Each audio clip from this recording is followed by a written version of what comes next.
After making multiple videos on utilizing Kovacs to get better at FPS games, the number one critique I've received is that you can't transfer skill from an aim trainer into games, or the transfer of skill is so minimal that just playing the game itself would be more beneficial and time efficient.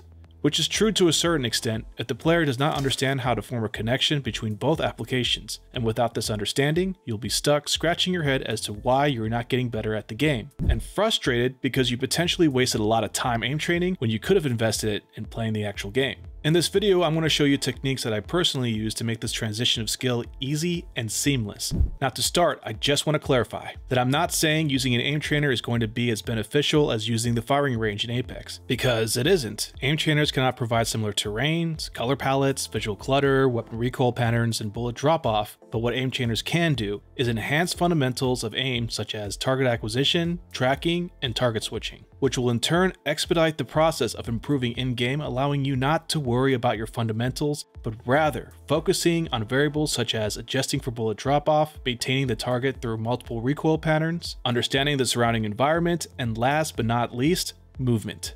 And to go beyond that, it will even prepare you for upcoming FPS games because let's face it, as much as I love Apex, it's not going to be around forever, possibly due to the shit skill-based matchmaking, literally forcing you to snort a line of cocaine, G Fuel, just to keep up. So with that being said, it's only a matter of time before another game will come and take the mantle, similar to how Halo, Call of Duty, and Fortnite came to be. Having solid fundamentals will make this transition from game to game easier, and allow you to improve drastically faster than your peers because you are able to focus on the in-game mechanics rather than just aim. So before we begin, if this video helped you out in some way, shape, or form, please drop a like. It's a small button for you, but can aid the algorithm towards putting my content out there and make a huge impact on my channel's growth and my bills. It'll truly mean the world to me, and also sub if you want to see more aim training and theory content. Now, the very first thing you need to find is similarity. I know that sounds like common sense, but stick with me. I will never give you guys cookie cutter advice on this channel, and will provide an in-depth and unique explanation for the best understanding possible. I'm going to use tennis and soccer as an example, being that these are two sports that I played consistently and simultaneously when I was younger. Transitioning between them had been quite easy for me because of one key aspect they both shared, which is footwork. This aspect is single-handedly responsible for the player's movement, as well as how much torque they are able to provide when kicking or hitting a ball. Now to relate, FPS games share this similarity with aim trainers, because no matter what game you play, if it's a first-person shooter, there will be some sort of target acquisition, tracking, and target switching. If you need more proof of this, you'll come to find that most pros in every popular FPS game have a background in competitive shooters. They just didn't hop on Apex one day and start flicking and tracking like a god. They found similarity and carried over a high level of fundamental aim skill from one game to another. My point being is that there's no difference between transferring skill from game to game versus aim trainer to game. If you make the connection and find the similarities, transferring skill from one application to another will become easy and seamless. Now when looking for similarities, you have to ask the right questions. Here are some obvious ones. Does my in-game FOV differ from the one in Kovacs? Am I utilizing the same sensitivity, aka centimeters per 360? The same DPI? Do the targets in my scenarios have a bigger hitbox than the ones in game? If the answer to any one of those questions differ from each of those, try your best to fix and create similar control environments in Kovacs. Let's dive deeper though, and go into the tinier aspects that are often overlooked or just straight up neglected. The first one being, are you utilizing the same grip during the entirety of your aim training session when playing live in-game? I ask this because when most people start utilizing aim trainers, they start aiming for the highest score rather than for consistency. This is done by switching mouse grips to claw for faster click timing when performing target acquisition exercises, or utilizing palm grip when tracking. Doing this will negatively impact in-game performance because it is not practical to switch grips during an engagement, especially in Apex. For example, if you're using claw in game and immediately need to start tracking, your deficiencies in tracking will become apparent because you did not train that specific grip to provide the mouse control needed in order to track.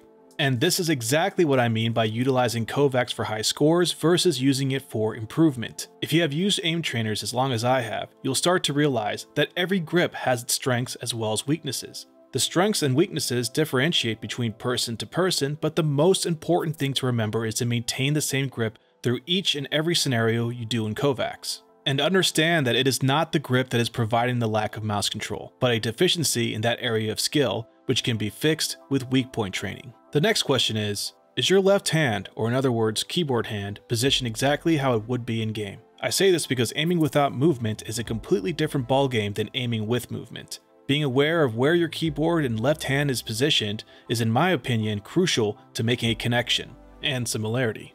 You'll be consciously aware of both sides of your body rather than just creating an unfamiliarity in your stance when you have to utilize them both in game. To follow up that question, do you use hold to aim in Apex? If so, do you also hold the left click as well when you're performing exercises in KovaaK's? Because unless you click to aim, the slight difference in pressure when holding down the left click— What? Bro, what are you talking about, man? —can throw off your aim just enough to miss vital shots and lose the engagement. And for the final question, is the distance between your head and the monitor in KovaaK's the same as live in game? Because just like the habit of switching mouse grips to fit a specific scenario, some players play for the highest score by leaning their heads in so close to the screen that they have tunnel vision in order to hyperfocus on the target. This is not applicable in game, because there are multiple variables in the environment besides just the target. Variables that can beam you down from the left, the right, or behind you if you are not paying attention to the surrounding environment. Find similarities by keeping the head in a stationary position regardless of how far or small the target is in KovaaK's. Carry this habit over into Apex, and you will not only be able to transfer your ability to acquire targets from far distances, but also be a lot more aware of your surrounding environment, truly utilizing a higher FOV without sacrificing aim.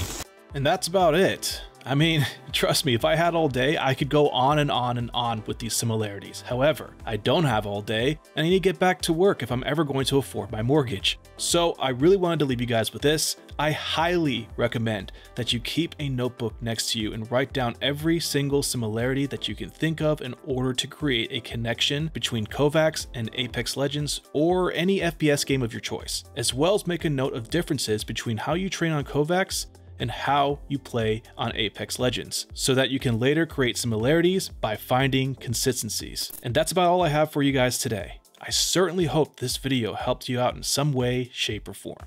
If it did, please drop a like. It's a small button for you, but it helps me and this channel in ways you can't imagine. Oh yeah, sub for more aim training and theory content. Love you guys, thanks for watching, and peace.